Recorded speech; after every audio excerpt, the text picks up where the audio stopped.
Treneriai, sveikinimai, bet kokiu atveju su iškovotu 1 tašku šiandien tikrai komanda kovojo ir jūs pats daug atidavėte emocijų, jėgų. Pirmiausia, kokios būtų jūsų mintis ir komentaras apie pasibaigusį mačą? Tai liūdnos mintys dėl to, nes vėl nepavyko pelnyti 3 taškų, dėl ko, ką ir sakiau, kad eisime kovoti tik dėl jų. Taip, Žalgiris kontroliavo tą kamuolį, bet tai buvo viena iš žaidimo planų idėjų ir didžiausios pagyros mano žaidėjim, ką jie atidavė aikštėj, kaip jie kovojo, šaunuoliai ir nieko mažiau. Šiandien pradėjot su 3 vidurio gynėjais, po to vieną kraštinį gynėją pakeitėt kitu, pasistūmė, po to galiausiai baigėt su 4 gynėjais, teko reaguoti tiesiog į situacijas?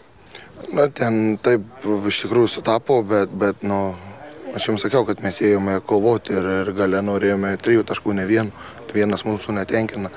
Nesvarbu prieš ką žaisime, tai perėjome į 4, tiesiog sutapo, kad tuo metu kaip tai gavo varžovas raudoną kortelę, bet tai buvo jau plano dalis. Aišku, minėjot ir ne kartą, kad tikslas buvo 3 taškai, bet jeigu taip komanda kovos, tai aš net nebejoju, kad visi sirgaliai gali taip pat tik padėkoti komandai.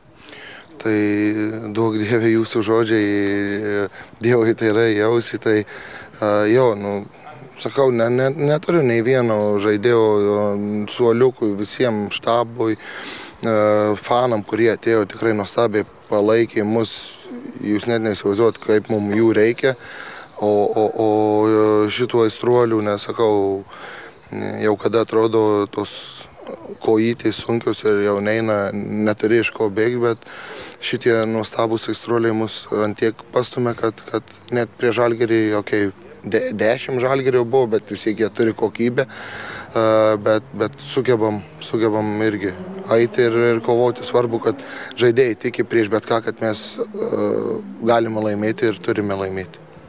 Visų 3 taškų nepavyko atimti, bet 2 taškus iš Vilniaus Žalgirio atėmėt, galbūt jau ir Andrius Karla padėkos žinutę atsiuntė. Andrius Karla nuo praeitų metų man dar skoloja, tai aš dar vis laukiu jo, tikiuosi iki kalėdų grąžins, nes negražu baigti metus skoloje, o nežinau. Kaip sakyti, čia jų reikalai, mes žiūrime tik į vieną dalyką, laimėti kiekvienas rungtynes ir išlikti lygoje.